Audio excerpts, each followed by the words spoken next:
Now let's talk about an organized market where you can actually trade forward rate agreements. These are the so-called short-term interest futures. One of the most common and liquid one is the Eurodollar futures. First, go to cmegroup.com, short for Chicago Mercantile Exchange.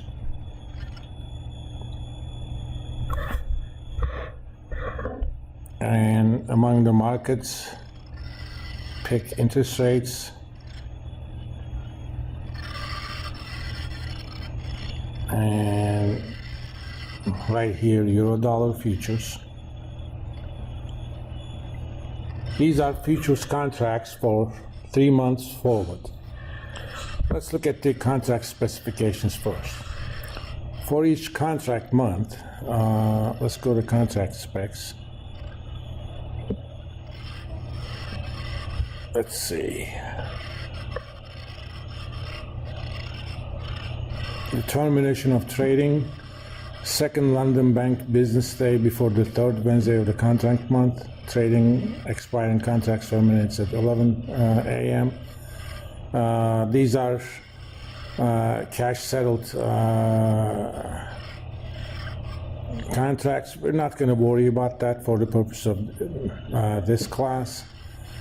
But if you think about it, what is the third Wednesday of the contract month? In this case, April. Let's look at it.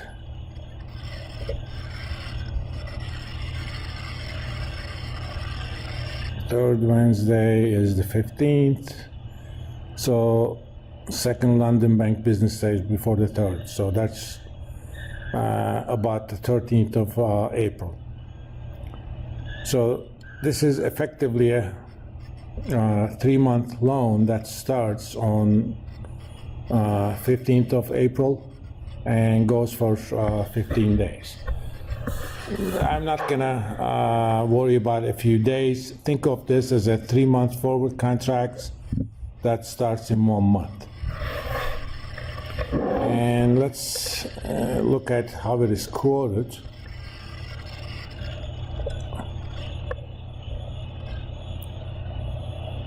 Let's look at the April contract.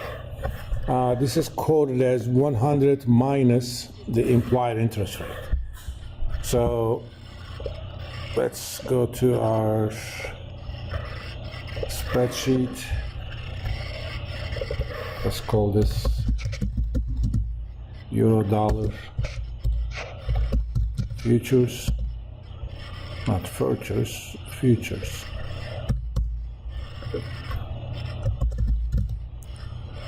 Price is 98.90. So implied rate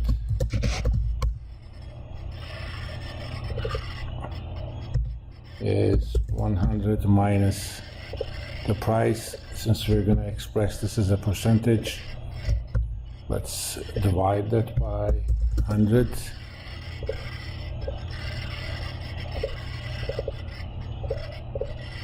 I like a lot of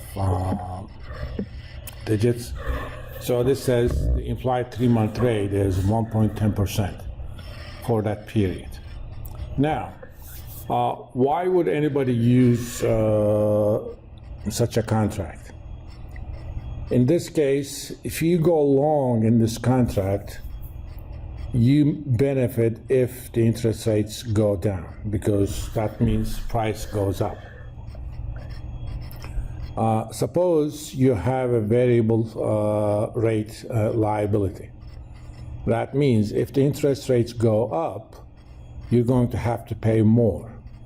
So you need to do something that's going to make you money if the interest rates go up. Well, if the interest rates go up, the price of the futures contract will go down. That means you need to short the Eurodollar futures contract. Similarly, if you have an asset that will pay you a variable rate, but you don't know what that rate is going to be right now, that means you make more money if the interest rates go up. So if the interest rates go down, you make less money. That means in order to hedge yourself, you need to do something that's going to make you money if the interest rates go down. Well, if the interest rates go down, the price of the futures contracts will go up. That means you want to go long on the Eurodollar futures contract.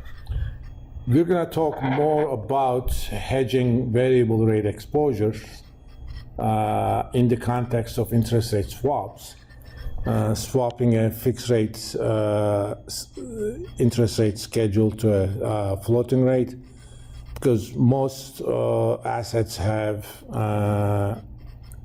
multiple terms, so we're not going to worry too much about how to do hedging using just Eurodollar contracts, but they kind of will get us started to get some sort of what we call forward curve. Now, these markets, Eurodollar contracts, are actually rather liquid. Let's look at the contract specs. These are effectively contract unit 2500 times contract IMM index.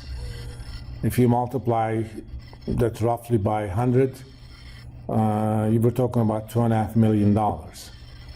So let's look at volume.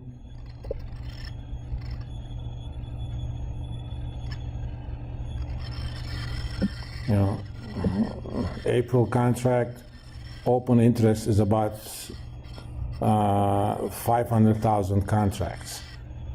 Well, multiply 500,000 times 2.5. We're talking about over $1 billion. That's just the open interest. Let's look at the volume itself. Just daily volume is 100,000 contracts. So that's really a lot of money. Now, typically of these contracts, the contracts that end at the end of calendar quarters tend to be more liquid. If you look at it, you know, June contract has 1.6 million open interest. That means the positions that haven't been closed yet. September similarly, December similarly, and so on. But, you know, there are contracts for pretty much every month.